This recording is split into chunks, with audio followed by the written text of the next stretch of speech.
ప్రభువైన యేసుక్రీస్తు నామమునందరికీ వందనాలు. మరోసారి స్థానిక బేతేల్ సహవాస సంఘముల ద్వారా ఏర్పాటు చేయబడిన రాయలసీమ క్రైస్తవ విశ్వాసుల సహవాస సభలకు నన్ను ఆహ్వానించి వాక్యాన్ని మీతో కూడా పంచుకోవడానికి ప్రభు ఇచ్చిన అవకాశానికి మొట్టమొదటిగా ప్రభుకు వందనస్తున్నాను. తర్వాత స్థానిక సంఘ పెద్దలకు సంఘానికి వందనాలు తెలియజేస్తున్నాను.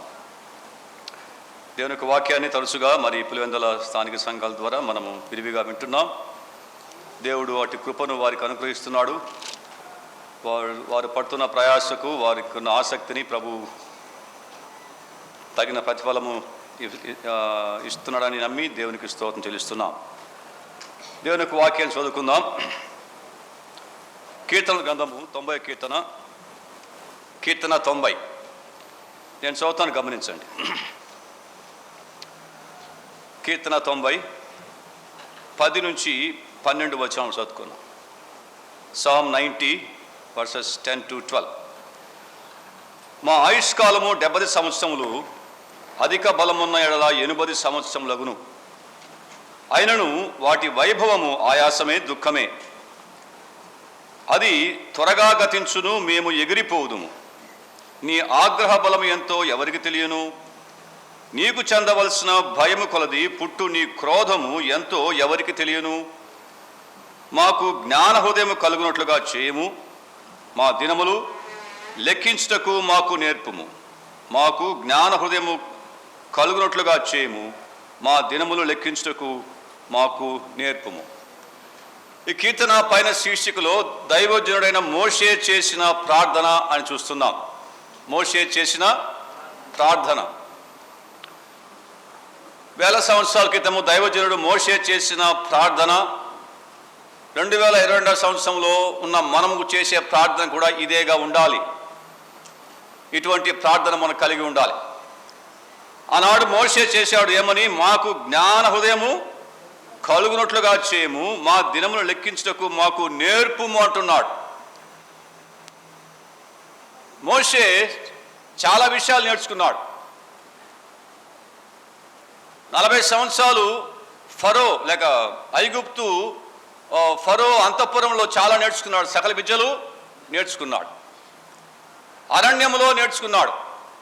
అరణ్యము కూడా నేర్చుకున్నాడు. ఆ తర్వాత అరణ్యం అంటే ఇత్రో మామద్ద నేర్చుకున్నాడు. మేకలు మందలు మేపుతూ నేర్చుకున్నాడు. అరణ్య యాత్రలో చాలా నేర్చుకున్నాడు, జనాంగా నడిపించే విషయంలో. ఇన్ని నేర్చుకున్నా కానీ మోషే యొక్క ప్రార్థన ఏమిటి? ఇంకా మాకు నేర్పుము అన్నాడు. ఏమంటున్నాడు? మాకు జ్ఞాన హృదయము కలుగునట్లుగా చేయమన్నాడు. మోషే ఏం కోరుకుంటున్నాడు? జ్ఞాన హృదయాన్ని కోరుకుంటున్నాడు. Heart of wisdom, heart of wisdom, జ్ఞాన హృదయము కావాలని మోషే చేసిన ప్రార్థన. తన యొక్క 120 సంవత్సరాల జీవిత కాలంలో ఆయన ఎన్నో నేర్చుకున్నాడు, ఎన్నో అనుభవం గుండా వెళ్ళాడు. కానీ ఇంకా ఏమంటున్నాడు? జ్ఞాన హృదయం నాకు కలుగు చేయనట్లుగా. ఇంకేమన్నాడు కింద? మా దినములు లెక్కించుటకు మాకు నేర్పుము అన్నాడు. మోషే యొక్క అంత అనుభవశాలి, జీవితంలో ఎన్నో పాఠాలు నేర్చినవాడు, ఎన్నో కఠినమైన అనుభవాలు కూడా వెళ్ళినవాడు.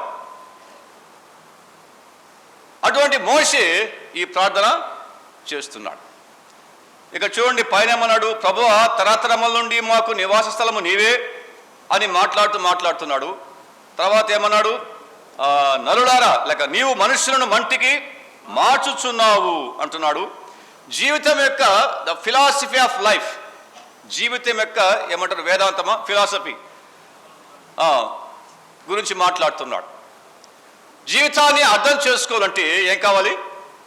జ్ఞాన హృదయం కావాలి.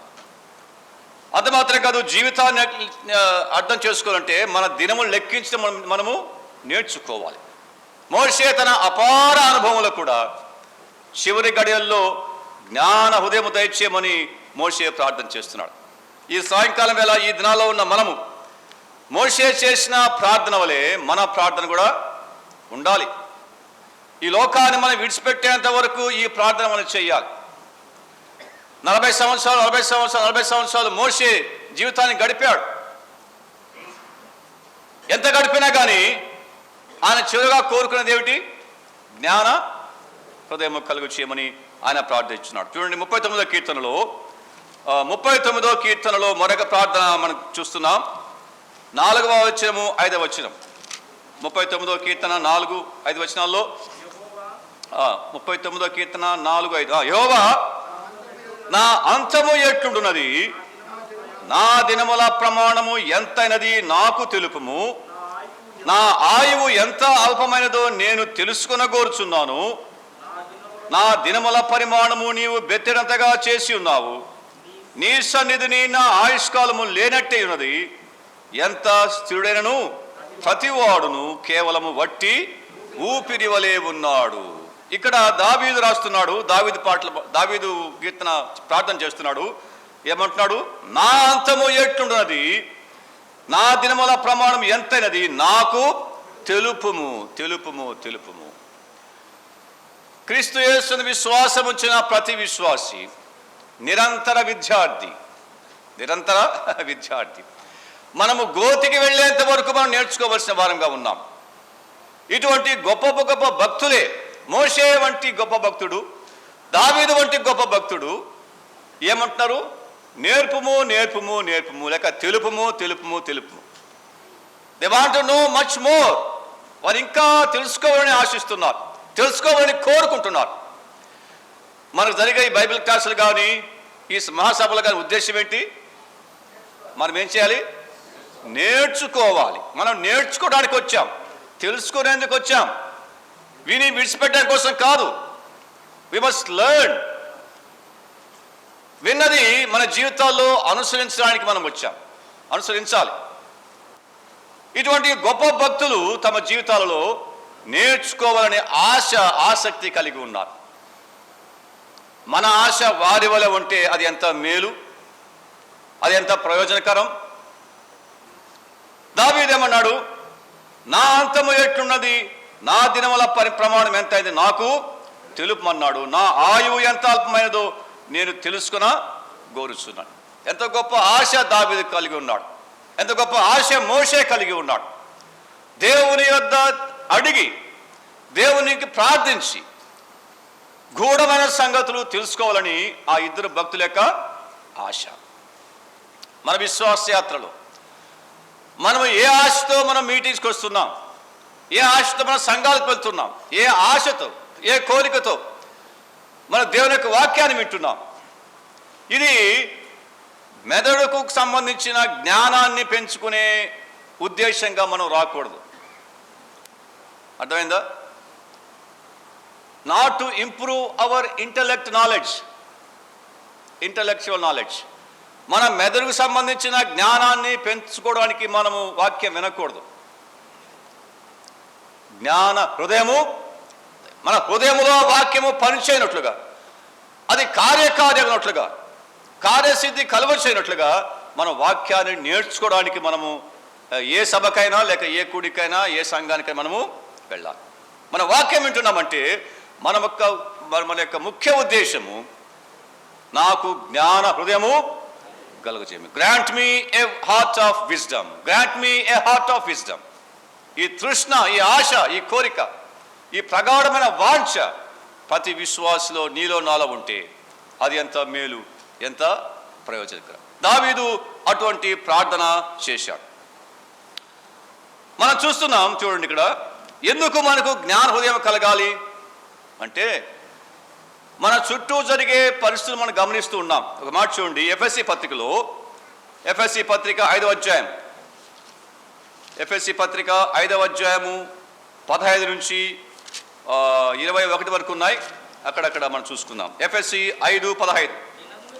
దినములు చెడ్డవి కనుక సమయములు పోనీయక సద్వినియోగం చేసుకొనుచు అజ్ఞానుల వలె కాక, ఈ మాట గమనించండి, అజ్ఞానుల వలె కాక జ్ఞానుల వలె నడుచుకున్నట్లు జాగ్రత్తగా చూచుకొనుడి. మాకు జ్ఞాన హృదయము కలుగచేయము అన్నాడు. ఎందువల్లంటే మీరు అజ్ఞానులుగా ఉండకూడదు. We should not be fools. We should not be unwise. మనం అజ్ఞానులుగా ఉండకుండా ఎలా ఉండాలి? జ్ఞానుల వలె ఉండాలి. అందును బట్టి మనముకు ఏం ప్రార్థన చేయాలి? ప్రభువా మాకు జ్ఞాన హృదయము కలుగునట్లుగా చేయి. ఎందువల్ల అన్నాడు? పదే చెప్పాడు, దినములు చెడ్డవి గనుక అన్నాడు. ఎందుకు మనకు జ్ఞాన హృదయం కావాలి? దినములు చెడ్డవి గనుక.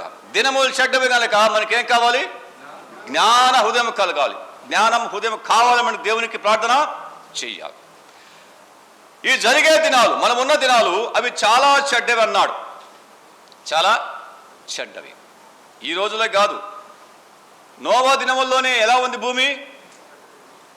నోవాహు దేవుడు భూమిని చూసినప్పుడు అది చెడిపోయి ఉండెను. అక్కడ నుంచి ప్రారంభమైంది, చెడిపోతూనే ఉంది. ఆగిపోయిందా? బాగుపడిందా? లోకము కానీ మనుషులు కానీ ఆ నోవా దినములో నుండి ఏమవుతున్నారు? చెడిపోతున్నారు. డిగ్రీ ఇంక్రీజ్ అవుతుంది కానీ ఇట్ ఇస్ నాట్ డిక్రీజింగ్. స్థాయి పెరుగుతుంది. ఏ విషయంలో? చెడుతనం విషయంలో. మానవ జాతి ప్రపంచంలో ఏమవుతుంది? స్థాయి పెరుగుతూ. దినములు చెడ్డవి కనుక మీరు సమయం పోనివ్వక సద్వినియోగము చేసుకో. విశ్వాసులుగా మనం ఏం చేయాలి? 2 మాటలు అక్కడ చెప్పాడు. సమయమును పోనివ్వక అన్నాడు. ఏమన్నాడు? జ్ఞాన హృదయం అంటే అర్థం ఏంటంటే, అజ్ఞానులుగా ఉండబోద్దంటే అర్థం ఏంటంటే, మనం దేన్ని పోనీయకూడదు? సమయాన్ని పోనివ్వకూడదు. డబ్బు పోనిచ్చుకోవచ్చు కదా, డబ్బు పోతే మళ్ళా సంపాదించవచ్చు, సామెత ఉంది లోకంలో. ఆరోగ్యం పోతే మళ్ళా సంపాదించుకోవచ్చు, అవునా? ఇంకా ఏం పోయినా మళ్ళా సంపాదించుకోవచ్చు. కానీ సమయము పోతే మరలా దానిని సంపాదించుకోలేం. అందుకే పౌలేమంటాడు, సమయమును పోనివ్వకండి, సమయమును పోనివ్వకండి. Don't miss the time. మీ చేతిలో నుంచి, మన చేతిలో నుంచి సమయాన్ని వెళ్ళిపోకుండా మనం ఏం చేయాలని పట్టుకొని ఉండాలి. అన్నిటికంటే ప్రాముఖ్యమైనది, విలువైంది మన జీవితంలో సమయం.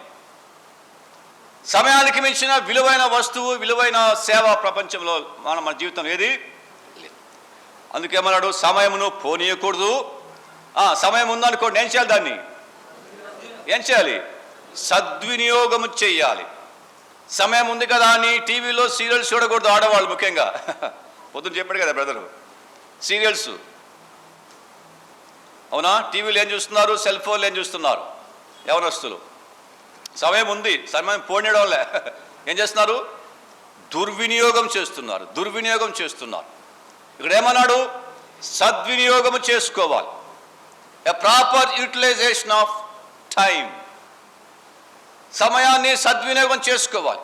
మన ఆత్మం లేక మన జ్ఞానము లేక మన ఆత్మీయమైన ఎదుగుదలకు ఏది ప్రయోజనకరమైందో దాన్ని చేస్తూ మన సద్వినియోగము చేసుకోవాలి. అజ్ఞానులు ఏం చేస్తారంటే సమయాన్ని పోగొట్టుకుంటారు. అజ్ఞాని సమయాన్ని దుర్వినియోగము అక్కడ చెప్పేది అజ్ఞానుల వలె కాక అన్నాడు. ఎందుకు అజ్ఞ మాట అన్నాడు? అజ్ఞానులు సమయాన్ని పోగొట్టుకుంటారు, కాలక్షేపం చేస్తారు. They waste time. అజ్ఞానులు కాలాన్ని పోగొట్టుకుంటారు, ఉన్న కాలాన్ని దుర్వినియోగము చేసుకుంటారు. మీరు అజ్ఞానుల వలె ఉండకండి. ఎలా ఉండాలి? జ్ఞానుల వలె ఉండండి. జ్ఞానుల వలె ఉండండి. జ్ఞాని అయిన వాడు సమయాన్ని పోనివాడు, జ్ఞాని అయిన వాడు సమయాన్ని దుర్వినియోగము చెయ్యడు. పరీక్షించుకుందాం.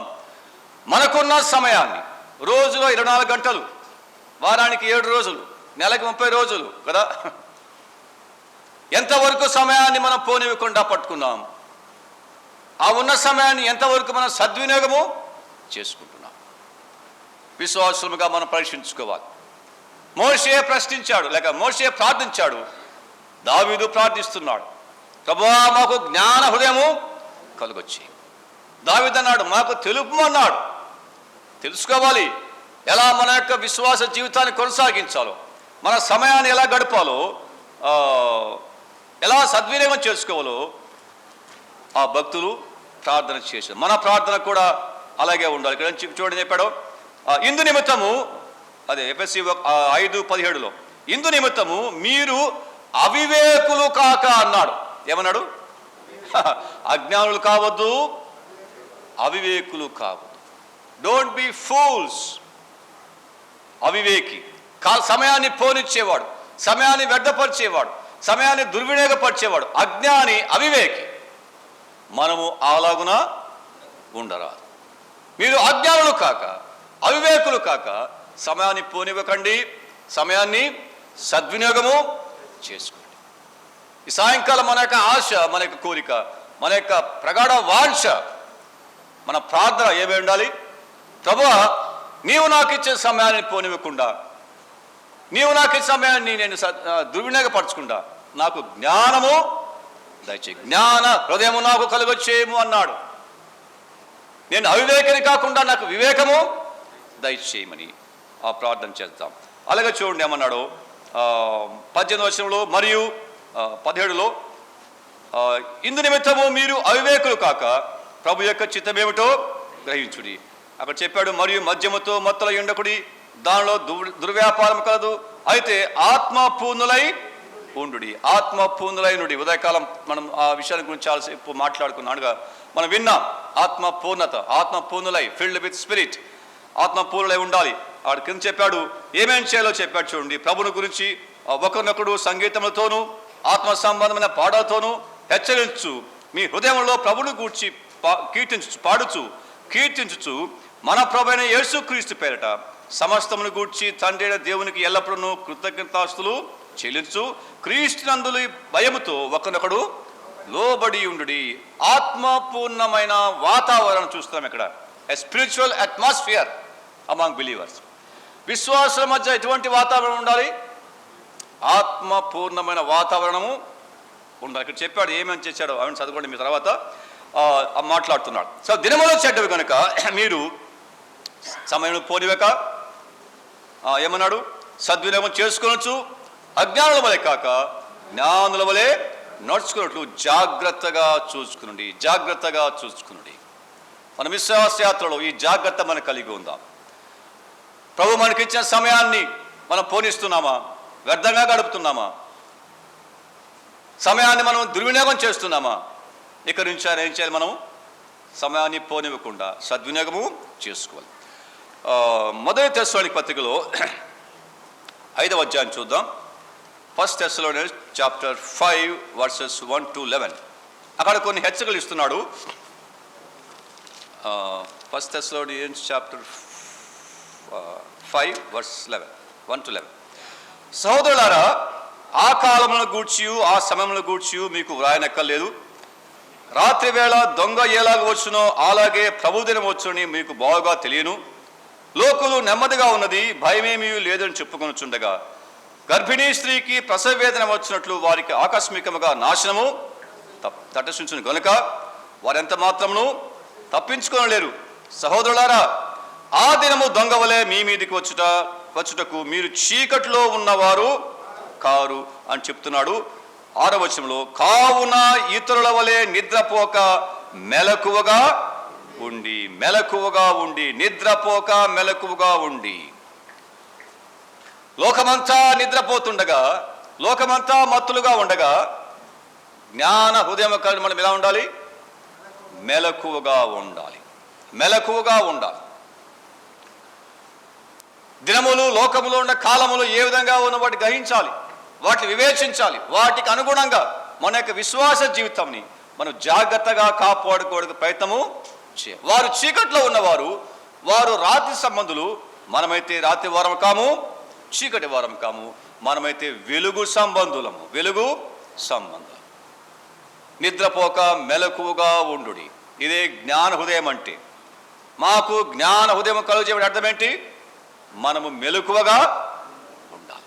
మెలకువగా ఉండాలి. నిద్రపోక మత్తులము కాక మనం మెలకువగా ఉండాలి అని చూస్తున్నాం. తిమోతికి రాసిన మొదటి పత్రికలో ఒక మాట చూస్తాం. అలాగే 2వ పత్రిక, 2వ తిమోతి మనకు దొరికిన వాక్య భాగమే 3వ అధ్యాయం.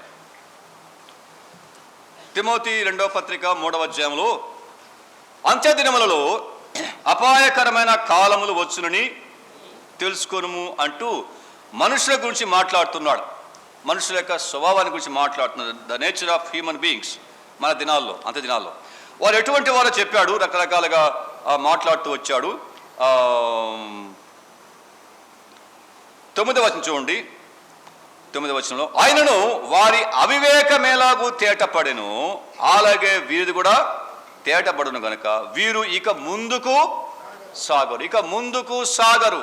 ఇక ముందుకు సాగరు. అవివేకులు ఇక ముందుకు సాగరు. అర్థమైందా? దాని సారాంశం ఏంటి? అవివేకులు, వారి అవివేకం బయటపడుతుంది కాబట్టి అవివేకులు ఇక ముందుకు సాగరు. అజ్ఞానులు ముందుకు సాగలేరు, అవివేకులు ముందుకు సాగలేరు. విశ్వాస జీవితంలో మనం అజ్ఞానులుగా ఉన్నట్లయితే, అవివేకంగా ఉన్నట్లయితే, మనకు విశ్వాస జీవితంలో, ఆత్మీయ జీవితంలో మనం ముందుకు సాగలేము. జాగ్రత్త కలిగి ఉందాం. అజ్ఞానుల వలె కాక జ్ఞానుల వలె సమయమును సద్వినియోగం చేసుకుంటూ, సమయం పోలివ్వకుండా జ్ఞానం వల్ల మనము జాగ్రత్త కలిగి ఉంటాం. అయితే తిమోతికి పౌలు ఏమి చేస్తాడో చూడండి. 10వ వచనంలో, అయితే నీవు వారు ముందుకు సాగరు, అయితే నీవు వారు ముందుకు సాగరు, అయితే నీవు. మంచి హెచ్చరిక ఇస్తున్నాడు పౌలు తిమోతికి. వారి ఏమంటారు, let them go to hell. వారు ఎట్లా పోనివ్వు. నీవు ఎలా ఉండాలి, నీ సంగతి ఏమిటి, ఇక్కడ కూర్చున్నా నీ సంగతి, నిలబడ్డా నా సంగతి, నా పరిస్థితి ఎలా ఉండాలి. ఏమన్నా చూడండి. అయితే నీవు నా బోధను, నా ప్రవర్తనను, నా ఉద్దేశమును, నా విశ్వాసమును, నా దీర్ఘశాంతమును, నా ప్రేమను, నా ఓర్పును అంటూ రాస్తూ వెంబడించితివి, తెలుసుకున్న వాడవై వెంబడించితివి, తెలుసుకున్నవాడై వెంబడించు. పౌలు తిమోతి పౌలును గుడ్డిగా వెంబడించలే. అవునా? తిమోతి పౌలును గుడ్డిగా వెంబడించలే, తెలుసుకున్నవాడవై వెంబడించాడు. పౌలు ఎటువంటి వాడు, పౌలు యొక్క జీవితం ఏమిటో, పౌలు యొక్క బోధ ఏమిటో, పౌలు యొక్క విశ్వాసం ఏమిటో, పౌలు యొక్క ప్రేమ ఏమిటో అవన్నీ తెలుసుకున్నవాడై పౌలును తిమోతి హత్తుకొని వెంబడించాడు. వీరు ముందుకు సాగరని కొంతమంది కూడా చెప్పాడు. నీవైతే ఏం చేయాలి? వీటిని నువ్వు తెలుసుకున్న వాడవై నన్ను వెంబడించితివి అని చెప్తూ 14వ వచనం చూడండి. నిలుకడగా ఉండుమన్నాడు. ఎలా ఉండాలి? నిలుకడ. నా నుంచి అనేకమే నేర్చుకున్నావు, నా బోధ నేర్చుకున్నావు, విన్నావు, నా ప్రవర్తన, నా ప్రేమ, నా దీర్ఘశాంతము, నా ఓర్పు, నా విశ్వాసము, ఇవన్నీ నేర్చుకున్నావు, నా శ్రమలు అన్నీ చూశావు, అనుభవించావు, నువ్వు తెలుసుకున్నావు. వీటి యందు నిలకడగా ఉండు. జ్ఞాన హృదయం అంటే తెలుసుకోవడము, అందులో నిలకడగా ఉండడం. అందులో నిలకడగా ఉండుము అన్నాడు. మత్తయి సువార్తలో మాట చూద్దాం. మత్తయి సువార్త 16వ అధ్యాయం. మత్తయి సువార్త 16వ అధ్యాయంలో 3వ వచనం చూద్దామా. అక్కడ ప్రభు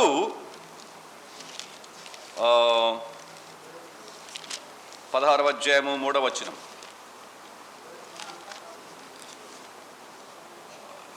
మూడు 4 కలిసి ఉన్నాయి. ఉదయమున ఆకాశము లేక సాయంకాలమున మీరు ఆకాశం ఎర్రగా ఉన్నది గనుక వర్షము కురేదనియు, ఉదయమున ఆకాశము ఎర్రగాను మబ్బుగా ఉన్నది గనుక నేడు ఆ గాలివాన వచ్చుననియు చెప్పుదురు కదా.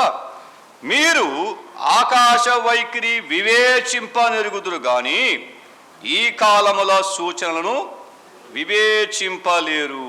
కాలముల సూచనలను వివేచింపలేరు.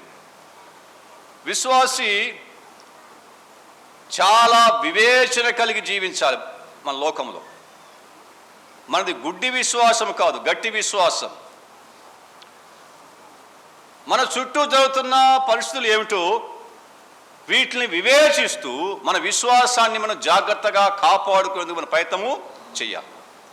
ఇక్కడ ప్రభు వారితో పరిసయ్యులు సద్దూకయులతో వచ్చి ఒక ప్రశ్న వేస్తే ఆయన అంటున్నాడు, మీరు వివేచింపరు వేటిని, ఈ కాలముల సూచనలు మీరు వివేచింపరు అన్నాడు.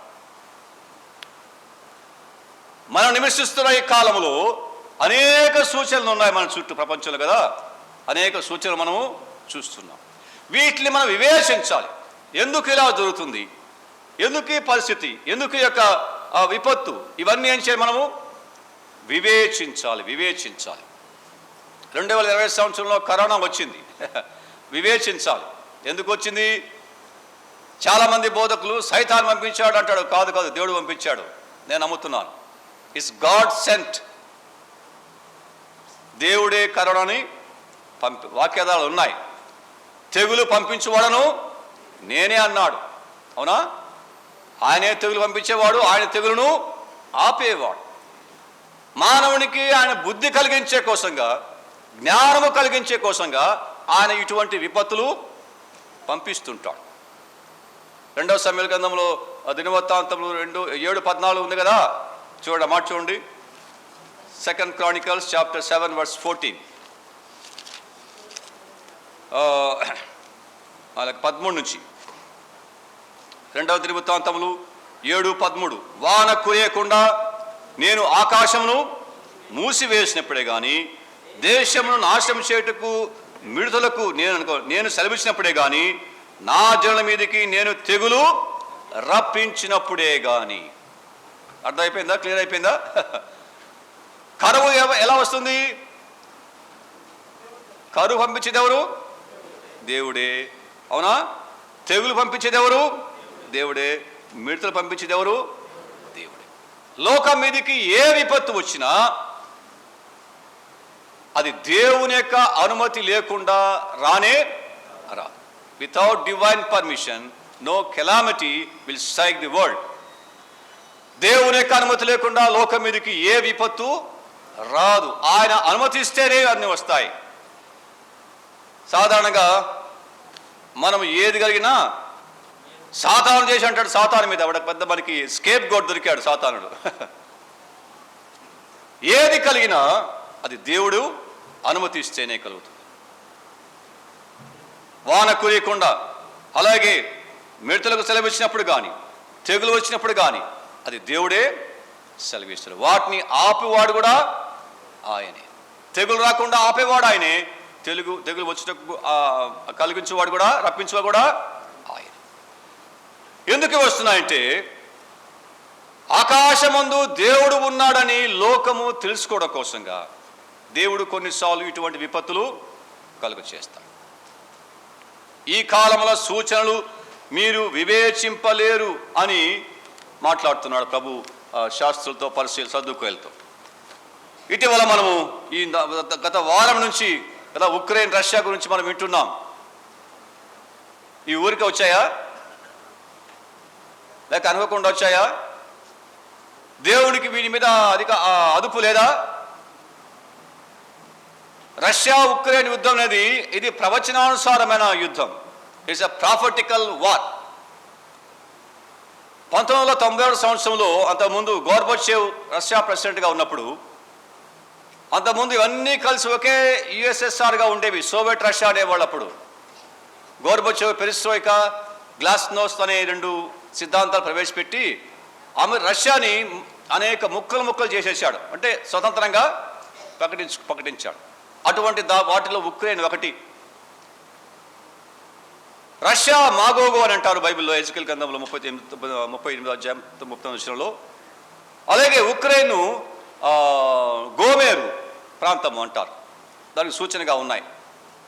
ఈ మాగోగు, రోషు, గోమేరు ఈ దేశాలన్నీ ఒకనాడు ఇశ్రాయేల్ దేశం మీదకి యుద్ధానికి రాబోతున్నాయి.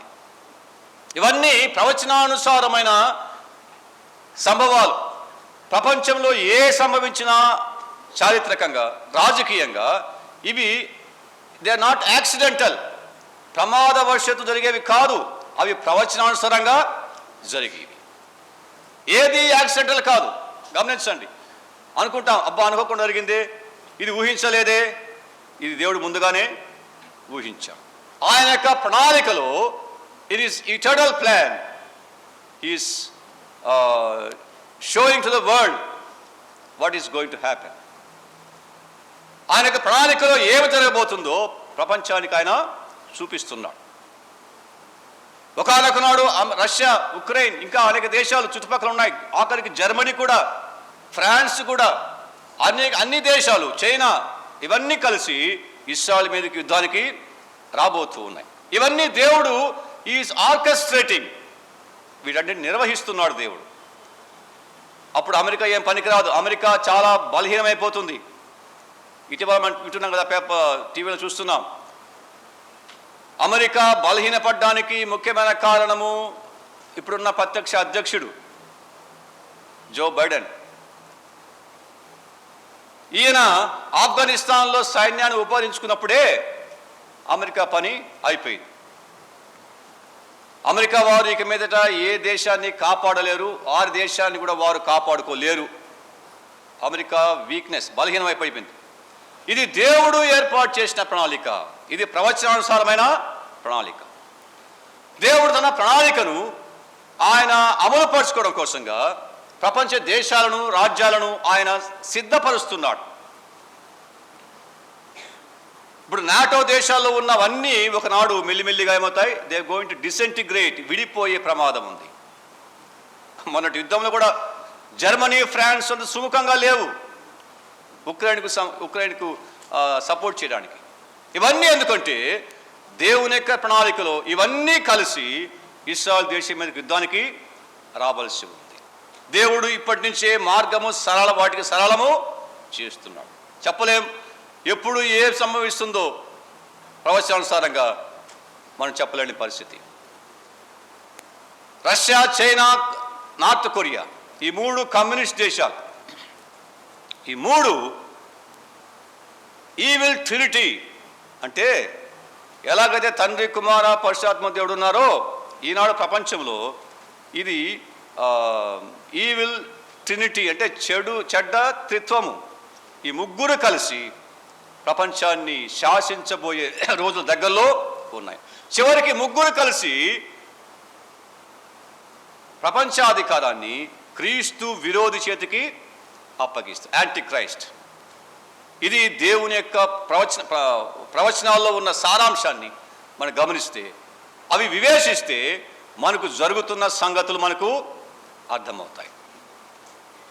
మెట్టుకు ఈ కాలములు లేక జరుగుతున్న సమయములు, ఈ సూచనలు మనం గమనిస్తున్నప్పుడు మనం ఏం చేయాలి? జాగ్రత్త పడాలి. జ్ఞాన హృదయం కొన్నట్టుగా మనం ప్రవర్తించాలి. సమయమును సద్వినియోగం చేసుకోవాలి. సమయం పోనివ్వక సద్వినియోగం చేసుకుంటూ జ్ఞానుల వలె నడుచుకొని జాగ్రత్తగా ఉండాలి. ఫిలిప్పీలకు రాసిన పత్రిక చూద్దాం.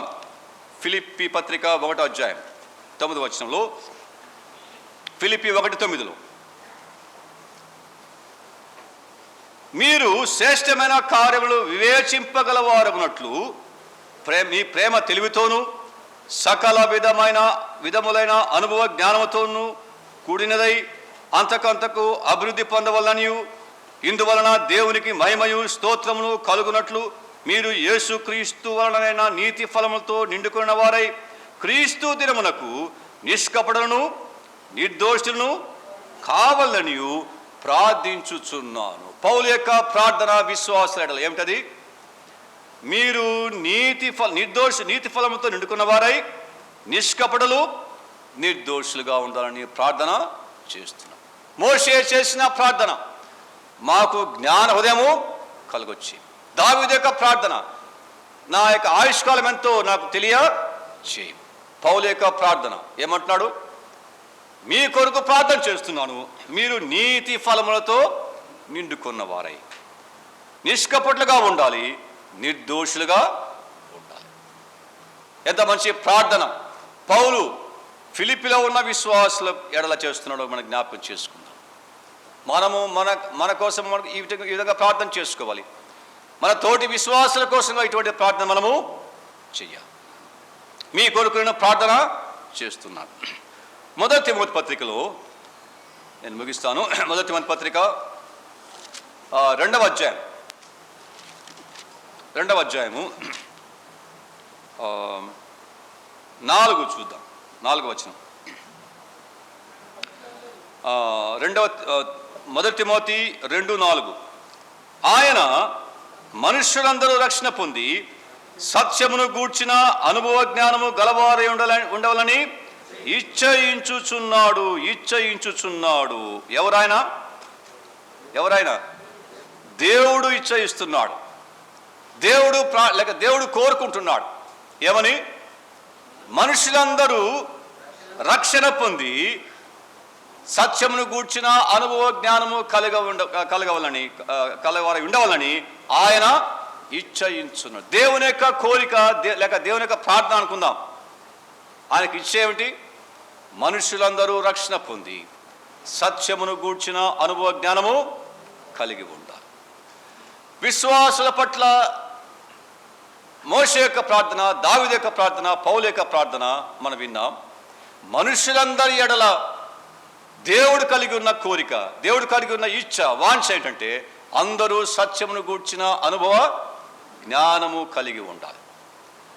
దేవునికి ఆ యొక్క కోరిక ఉంటే ఆయన విశ్వాసం ఉంచిన మనకు కూడా ఆ కోరిక ఉండాలి.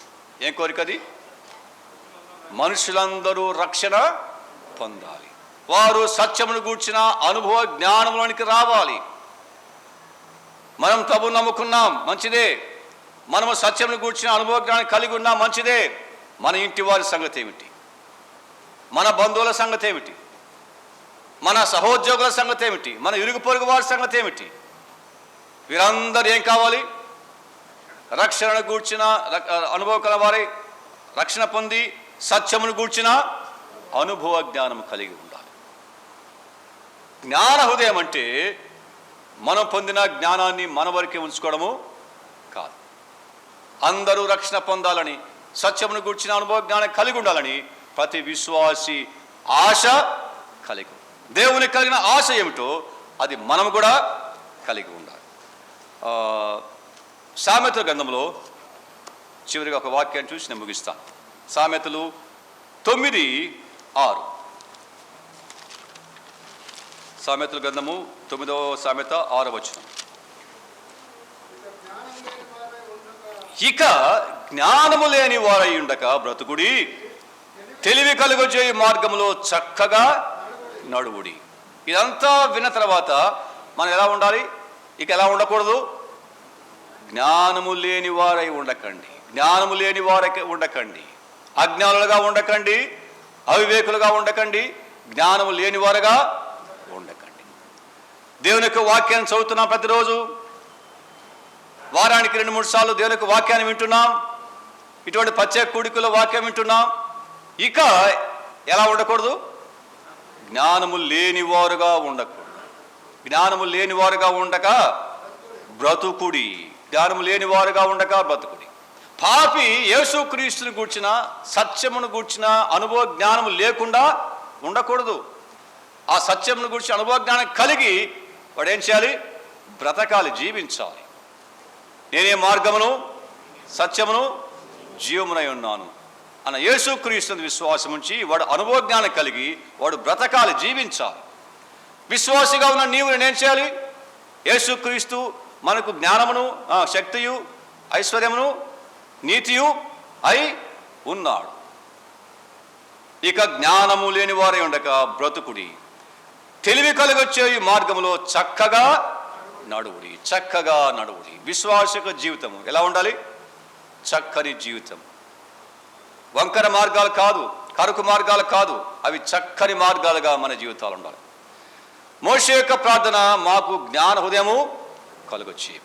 దావీదు యొక్క ప్రార్థన నాకు తెలియచేయం. పౌలు యొక్క ప్రార్థన విశ్వాసుల యొక్క ఆత్మీయమైన ఫలముల కొరకు ప్రార్థన చేస్తున్నాడు.